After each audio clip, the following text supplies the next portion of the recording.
slightly. Range is clear.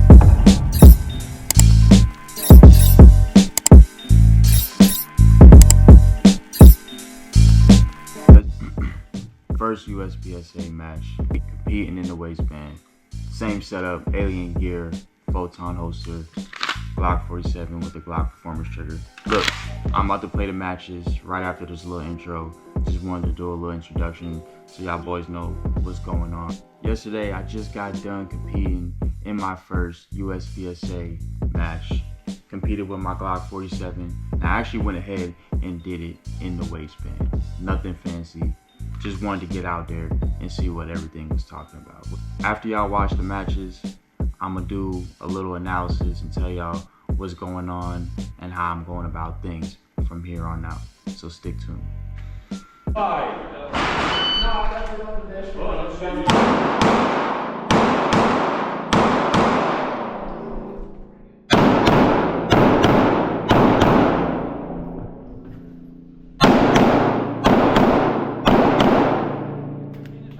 Clear flight, trigger, holster. Range is clear, 1469. Alpha Charlie. Go alpha to alpha. Alpha Charlie to alpha. To alpha. What's the alpha?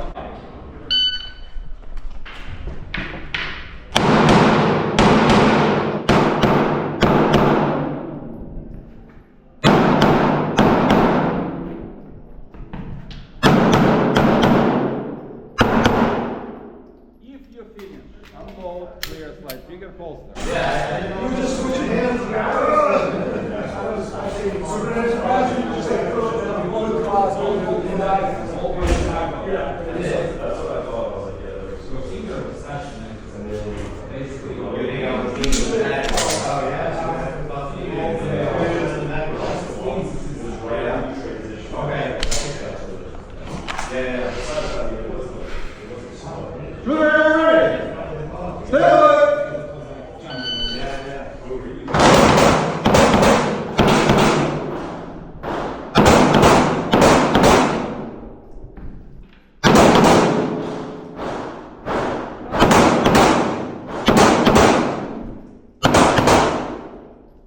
If you finish, unload your player slightly.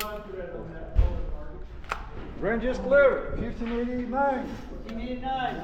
Alpha Charlie. Charlie. Alpha Charlie.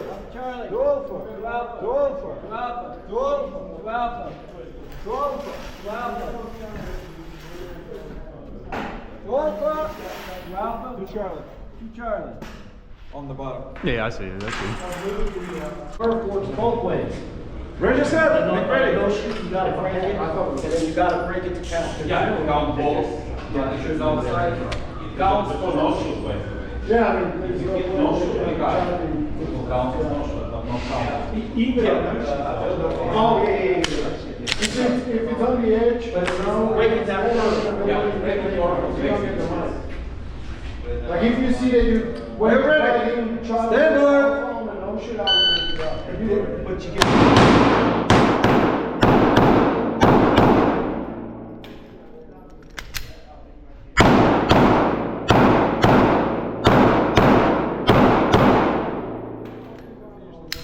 Clear slight forward. Range is clear, 1319. Fairly decent match. Look, that was actually a fairly decent match. I'm not gonna lie, everything was actually up to par besides my second round. I'm not even gonna lie, I forgot about one of the targets. I keep it 100. I literally forgot about one of the targets. But other than that, really accurate. I only had one no shoot the whole time. So I got 2 procedural errors from forgetting about that one target. I'm not gonna lie. Like I said, it was my first USPSA match. USPSA is definitely a little bit more intense than IDPA, but in a good way. It's all just about speed and accuracy. So the courses or slash stages that I did last night didn't require many reloads. So that's what threw me off. Like I was just saying about the one stage that I forgot to engage the target.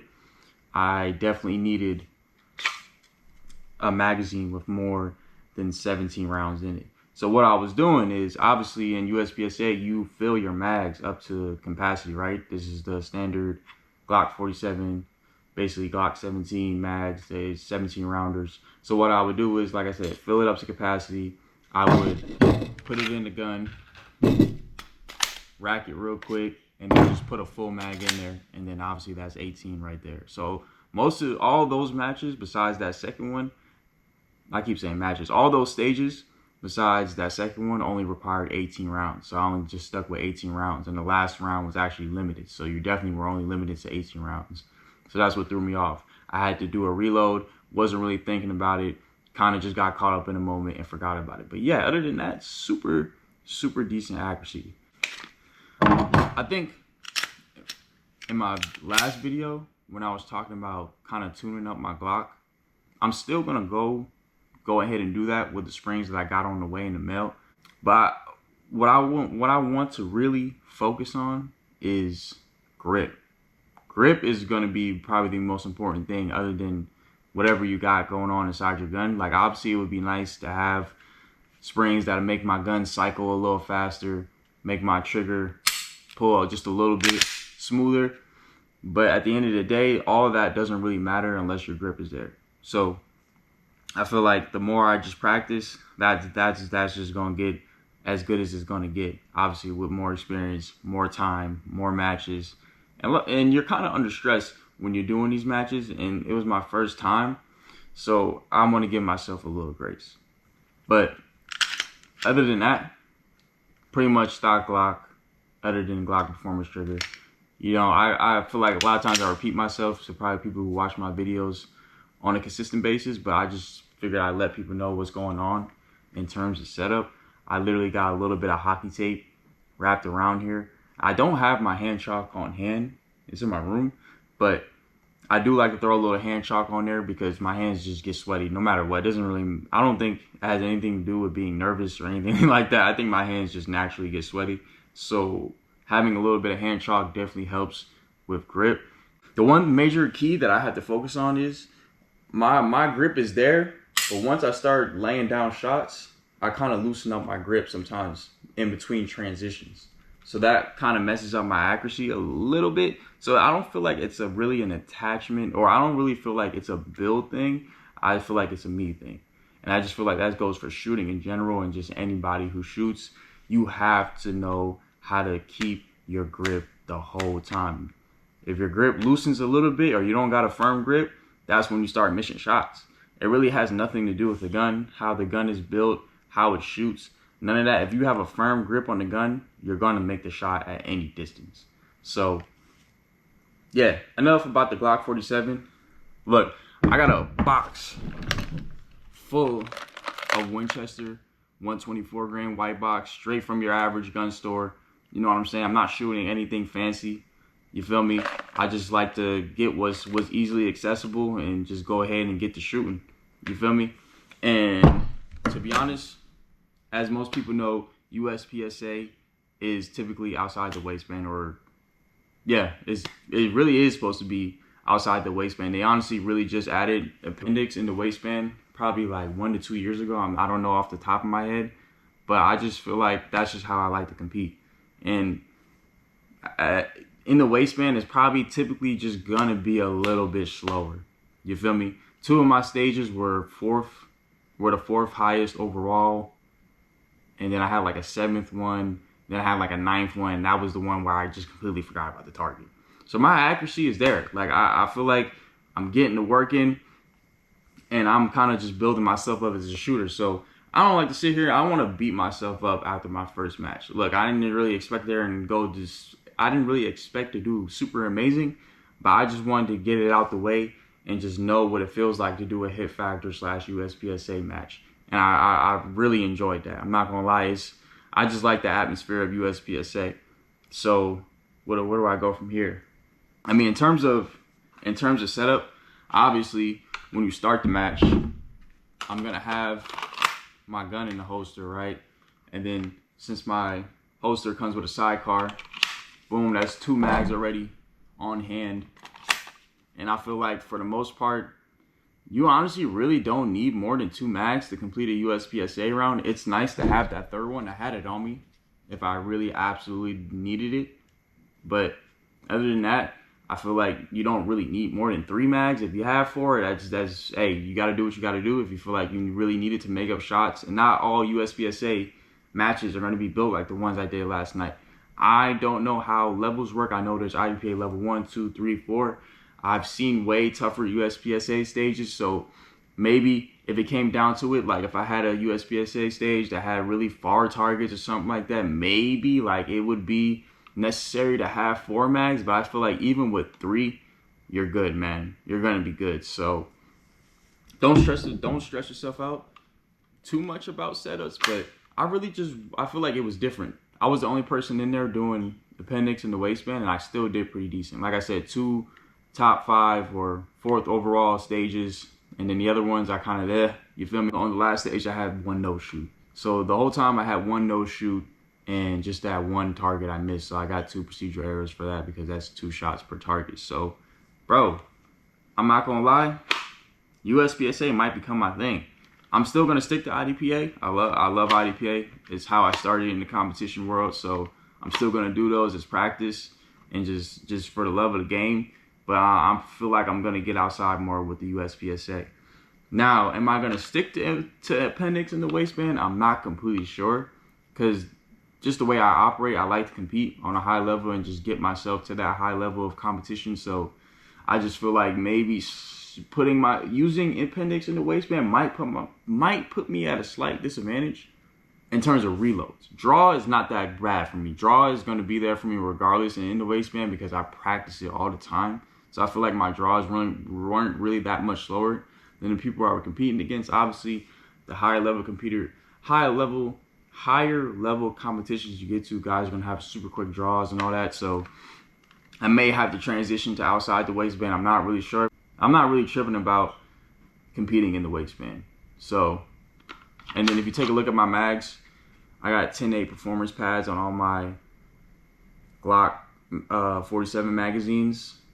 But I think I need to go ahead and get some base pad extensions so I don't have to sit there and worry about having to do reloads when they're not necessary, because I think you're allowed to have like +3, +4 magazine pad extensions on standard Glock magazines. So I'm going to go ahead and order some of those.